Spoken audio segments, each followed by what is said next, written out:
This is the Editor's Half Hour. Step into the life of an editor for 30 minutes as we discuss the craft of editing, industry trends, and editorial resources. Your host is co-founder and CEO of Peak Publishing Inc., Nadia Jaja Pupa. She is experienced in all facets of the publishing industry, from editing to design, and works with corporate clients and self-published authors. Nadia and her guests are about to share powerful insights and stories on what it takes to be an editor. And this is your host, Nadia Jaja Pupa.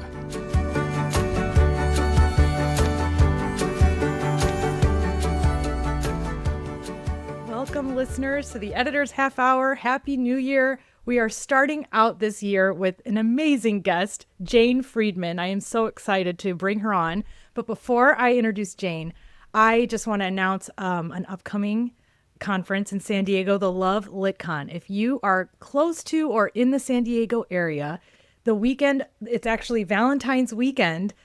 This is an inaugural convention, and I'm so excited for it. So check it out. It's lovelit.com. I do have a promo code for you to get $25 off your registration fee. So I will put that in the show notes, and look out for this conference and reach out to me and let me know if you're planning to come. I have to know. And then you can come visit me at my booth. It's going to be so great. And I'm excited to meet all of these romance writers who I haven't met before. So let's get on. Let's move on. That was my only little announcement for this episode. I am just beyond excited about my guest today. Jane Friedman is someone that many editors, writers, freelancers, we already feel connected to Jane. If you're, subscriber to her newsletter, even if you haven't met her in person, she truly is one of the most trusted voices in publishing.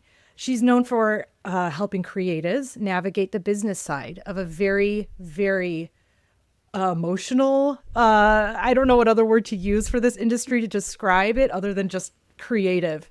But Jane has spent decades working across nearly every corner of publishing, from traditional houses to digital media. So today she is my sought after speaker. She's an educator and author, and I am excited to talk about her newest book, or her second edition, The Business of Being a Writer. I'm holding it up. And I'm sure you've seen the title. But yes, it's in its second edition. So we'll talk a little bit about her book. And I'm just blabbing on and on because I'm so excited to have Jane.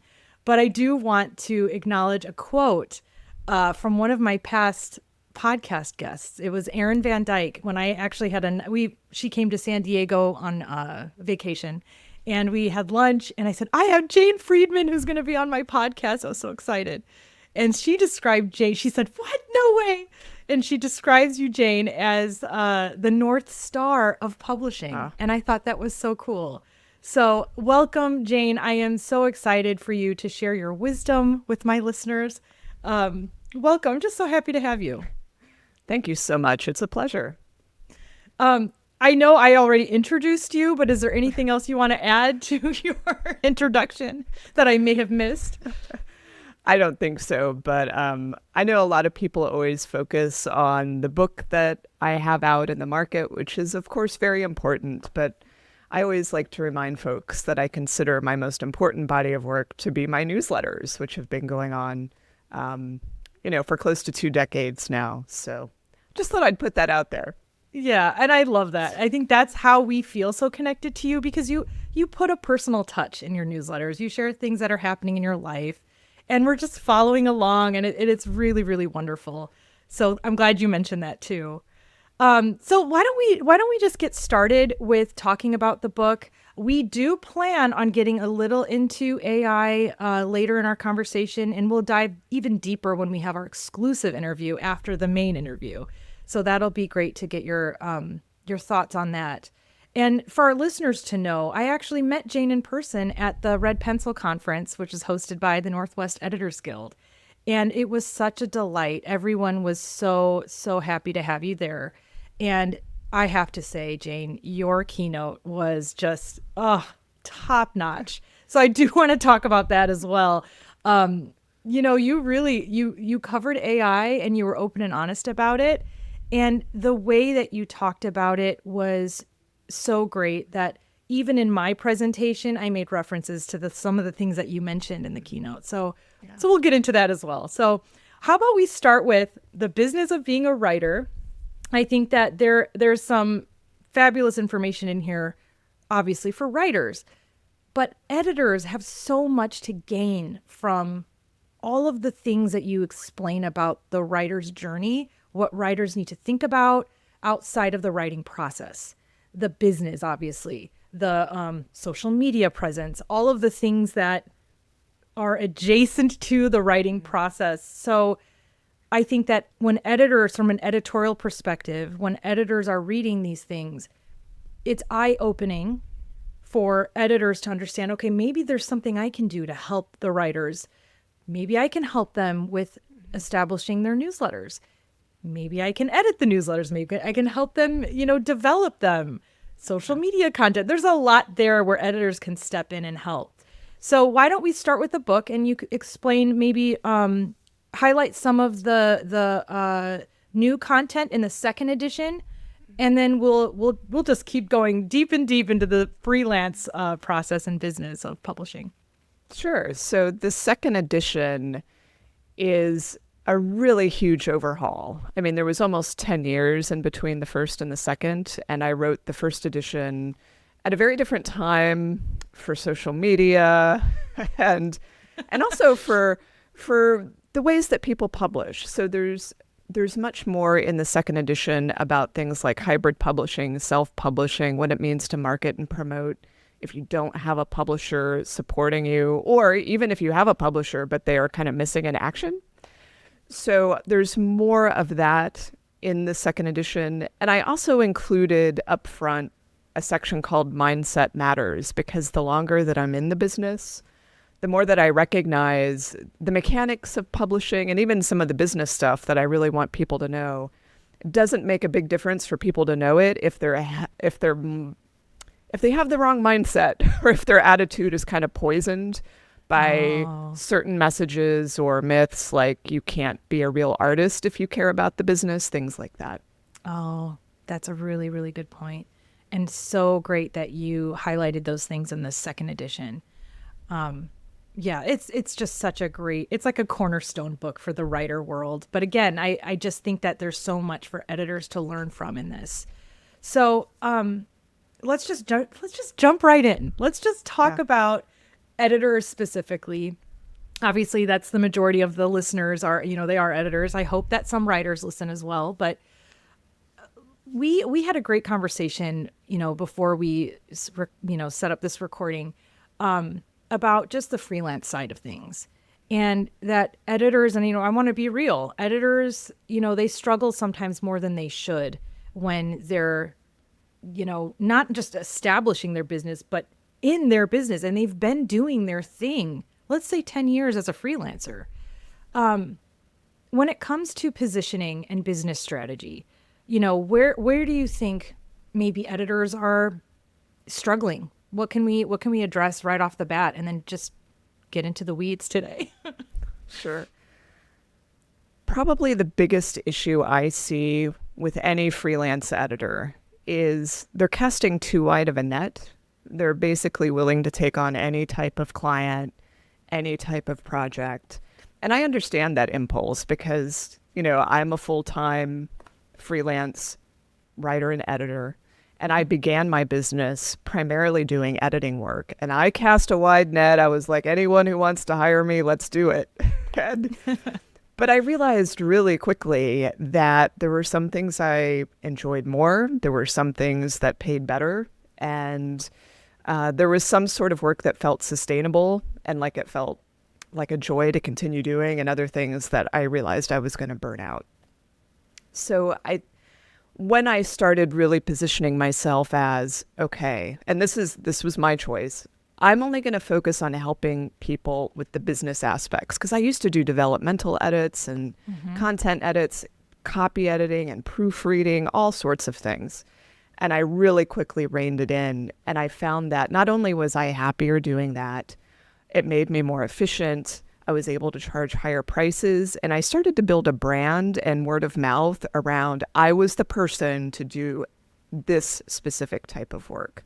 So the benefits were so dramatic once I got serious about what I stood for and what people were going to get from me.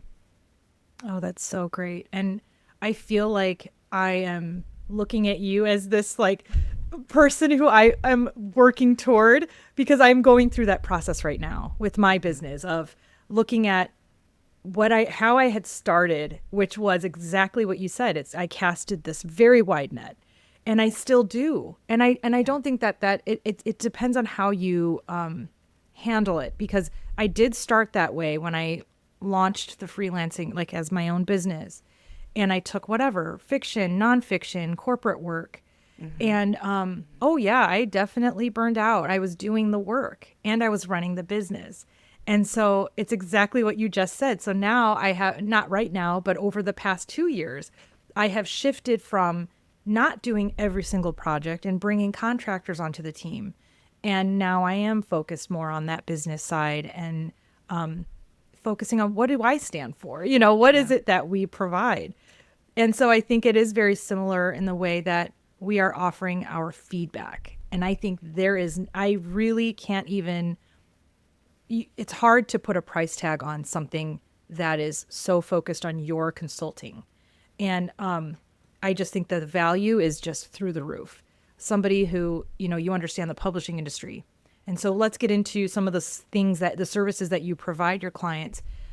We talked about not proposal writing, but book proposal feedback or consulting, or what is it what do you call it specifically? Well, when I did it, just to be clear, you're not doing it now. Okay. Not doing it anymore. Okay. And there's, lots of interesting detail around that, but I phased it out in 2019, 2020. But when I was actively doing it, I strongly believe that the writer needed to come to the table with some effort on paper. I wasn't going to do it from scratch for them. And I was also interested in serving a very particular part of the market. And this is, I think, key to the whole discussion.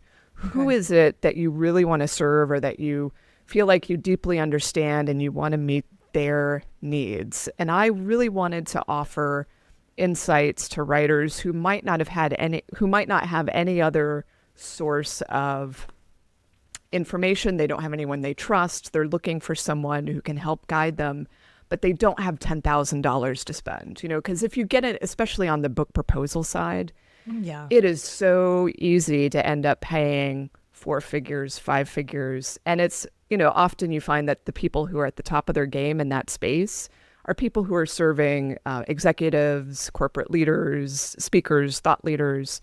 Those weren't necessarily the people I wanted to attract. I was more interested in attracting the writers who come to this from a very different place, usually from a more creative expression standpoint. And so I wanted to be able to get them on the right path. And so my services around book proposals were kind of like let's do a check-in or a diagnosis of where you're at and what you should do next. Should you even be thinking about pitching agents or publishers? Should you self-publish? If you wanted to pitch this, what do you need to do, or where do you need to be to make it even remotely viable for someone to say yes? So that was the service I offered, and it was priced at various points over the years, but usually somewhere between $500 and $1,000, which involved me looking at their materials, which could be terrible, they could be great, it didn't matter to me, and then a phone call to discuss it. And sometimes I would make some changes to the file, but that wasn't the point. It was more to help people get a reality check on what they were doing.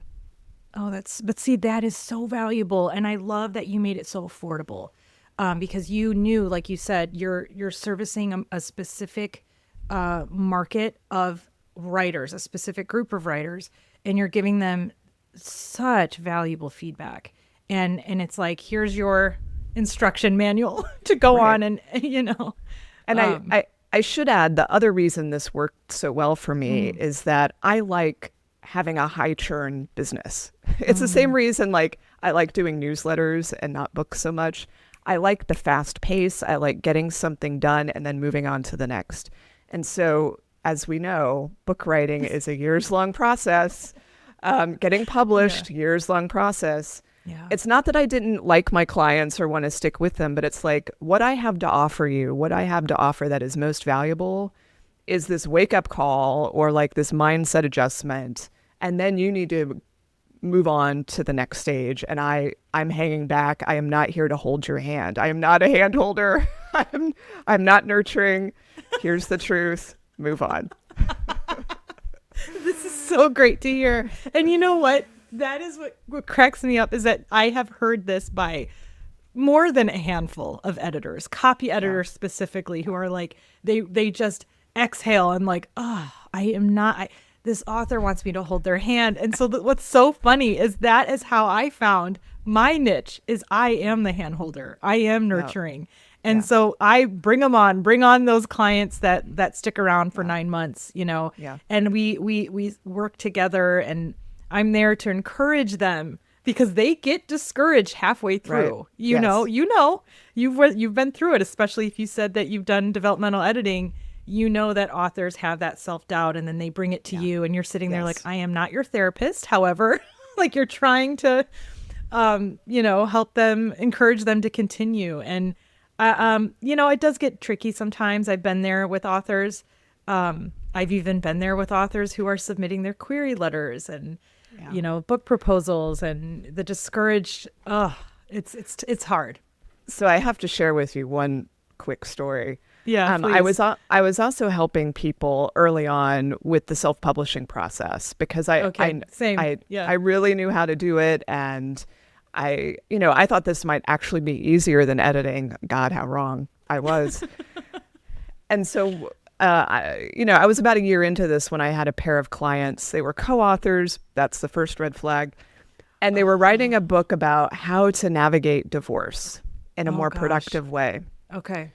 Well, to make a long story short, these co-authors had a parting of ways. They got divorced. No. While they were still under contract with me, and I had them both writing me about what they wanted to do now that they were no longer working together on this book.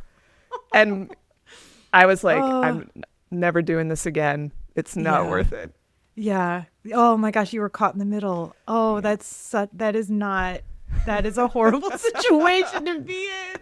Oh my God. Yeah, it is. I should knock on wood or something because I haven't had that happen to me yet, but I am in it. I mean, I'm there with the author. In fact, next week on Monday, I'm going to meet on Zoom. We do the whole thing on Zoom. And for self-published authors, they typically go through Ingram Spark. That's one of the most popular ways to get out there. And we're going to go through our thing. And but I've been through it so many times that like I can plan ahead as much as possible. But what you just shared is so unpredictable. Like, who would have known?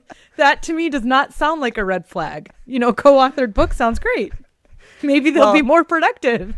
I mean, when I was in traditional publishing, we had a variety of co-author arrangements, and none of them ended well. Really? It is hard. It is really hard. Yeah.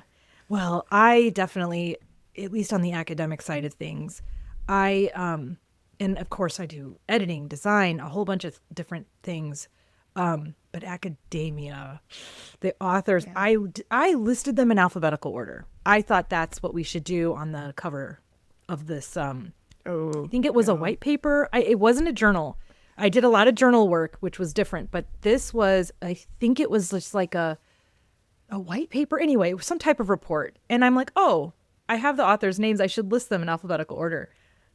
The drama that I had created was what we need to arrange these names, and I should be at the top and this person's at the bottom. And I just felt bad that I had caused unnecessary drama. But there is each specific, I don't want to say industry. I guess it would be like a niche or a genre in some ways. There is that exists, and you don't know unless you're in it. So like you said, in traditional publishing, you knew that co-authors, that was a red flag for you. To me, that doesn't sound like a red flag, but wow, that's great. I kind of want to just keep asking questions about that, but I think we need to move on. Okay, let's get back to, the freelancing business, specifically the editors. you shared some great stories, even when we met, before this recording, about an editor who told you, he doesn't matter who it was, has been editing, or I should say freelancing, for 10 plus years, right? Yeah. And this person said, I am so busy, so busy, but not financially stable or struggling financially. Like, I am working so hard, but I do not see the results of my labor. And, I can already cut to the chase that it is kind of just comes down to raising your rates. But I want you to dive deeper into this. What advice did you give this editor? And what were the results of this? I just love this so much. I think a lot of editors need to hear this. We talked about the different types of editing clients she had, how long these projects took. And she was working with a range of publishing companies. And she also had some long-time clients, some of them traditionally publishing, others not. I don't know that it makes a difference. But let's put it this way. She was is very well established. There's no question about her credibility, the quality of her work, which I think is important as part of this conversation. Like, when a publisher, when an author finds a reliable editor that they trust, they meet their deadlines, very predictable, you're worth your weight in gold. Part of being a great freelancer is that consistency and showing up and having the quality of the work there. So all of the pieces were in place. And I said, well, and the other thing she hadn't done was really think about her hours spent, which I would encourage every editor to be tracking that if you're not already. She was working on a project fee basis, which I encourage, by the way, meaning it was, as long as the manuscript was within, let's say, a normal length, she had a set price for it. And that makes sense to me because her clients were repeat clients. She was working with the same publishers, very predictable work. And so when we looked at the number of hours she was spending, when she calculated it, with her authors versus the publisher, she was making so much more profit on an hourly basis with her author clients because they were willing to pay more than the publishers. Wow. And I said, well, if it were me, I would drop your publisher clients. It's obvious to me that's what you should do, but she didn't want to. She had her reasons. Part of it was prestige and status. Yeah. She felt like having those on her resume helped with the other work that she had. I can't argue with that. That's true. Mm-hmm. And I said, well, let's look at the publishers maybe you're less excited to work with, or the ones who are maybe underpaying you. And she had not raised her rates in a long time. And so we kind of I said, just do an experiment or a test. Tell them, you can't take on more than this number of projects at that rate. You can, your schedule's full, whatever reason or excuse you want to make. If you don't want to be direct and raise your rates, put in some other caveats.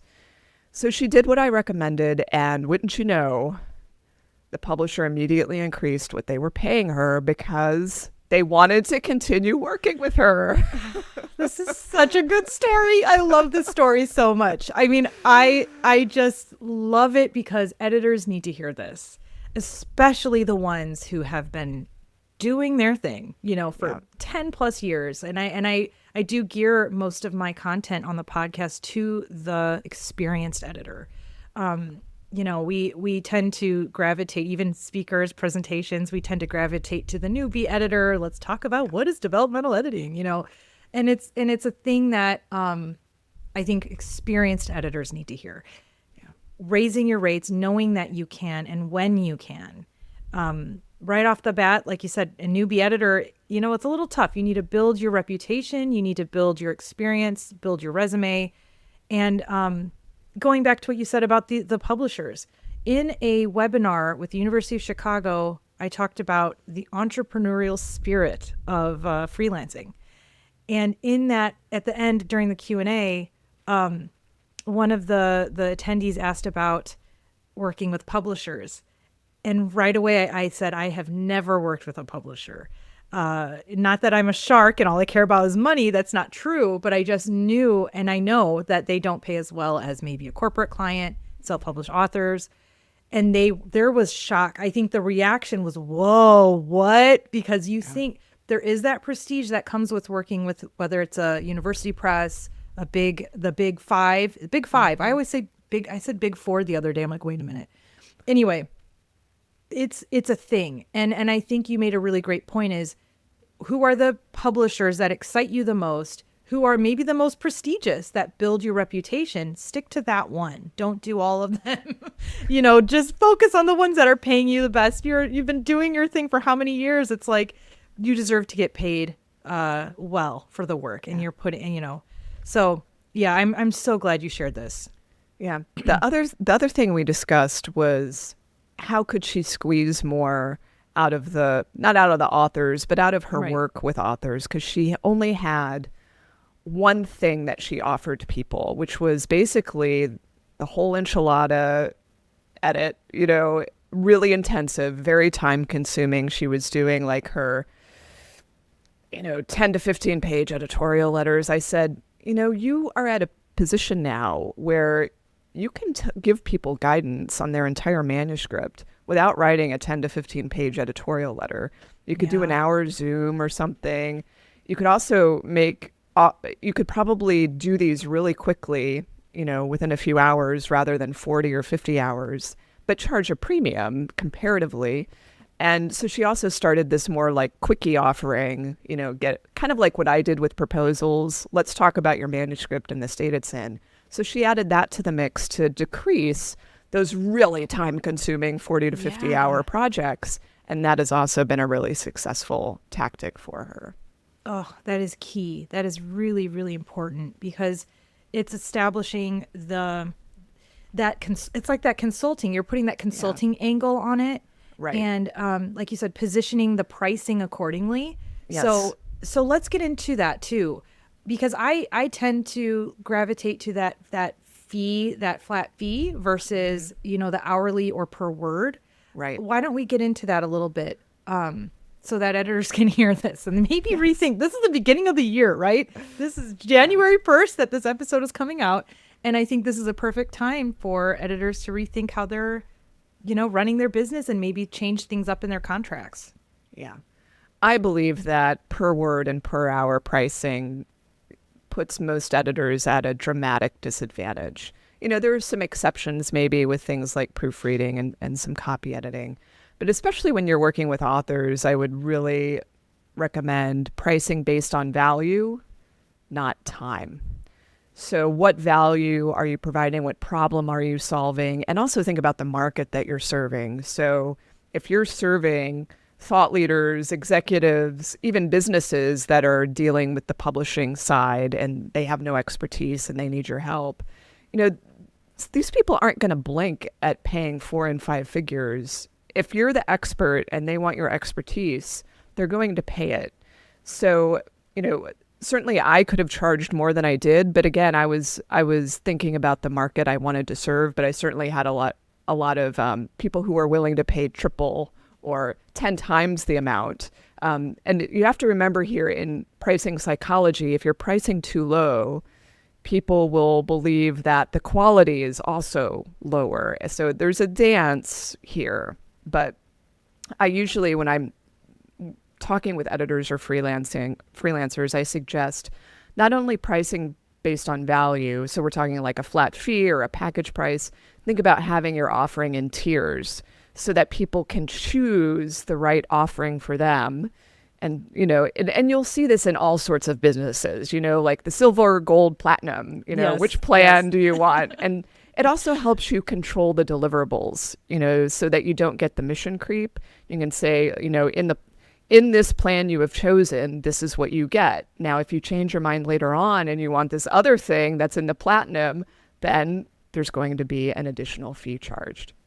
I love this. This is just gold. I mean, this is just gold for freelancers, editors, even graphic designers who are hearing this information. I mean, really, it's really, really valuable. And I love this. And it's making me feel validated in a lot of ways, because I recently shifted to this tier. I have a 3-tier process now on the self-published author side of the business. So I hate to do this. I always hate this part of the interview of the podcast when I'm interviewing and we have to wrap it up.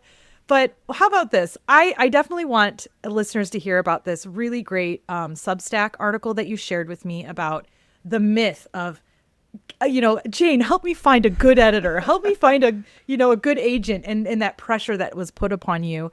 I will put a link to that article in the show notes if you want to speak about that for a few minutes. And then tell the listeners where we can find you. Are you doing any speaking, upcoming things online? What classes are you, supporting? And I'll put that also in the show notes so our listeners can follow and find you.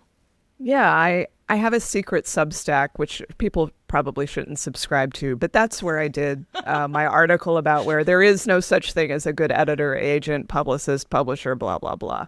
And it's essentially saying, I don't know the perfect person for you. All of this is so subjective. Really, yeah. So people can go and check that out. But the real place to go is not Substack. It's janefriedman.com. That's where you'll find the newsletters I actually want you to subscribe to and all the other stuff that I do.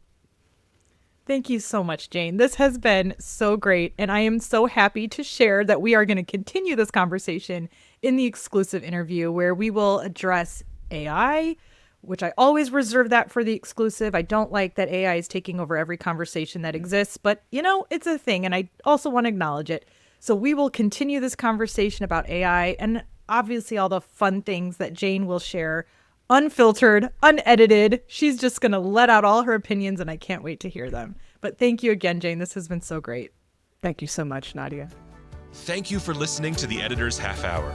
This podcast is your go-to resource for editorial trends, opening the discussion for new ideas through the real-life stories of editors. For more information about Nadia Jaja Pupa and her business, visit peakpublishing.com. That's PIQUE publishing.com. And remember to subscribe and follow the Editor's Half Hour wherever you get your podcasts.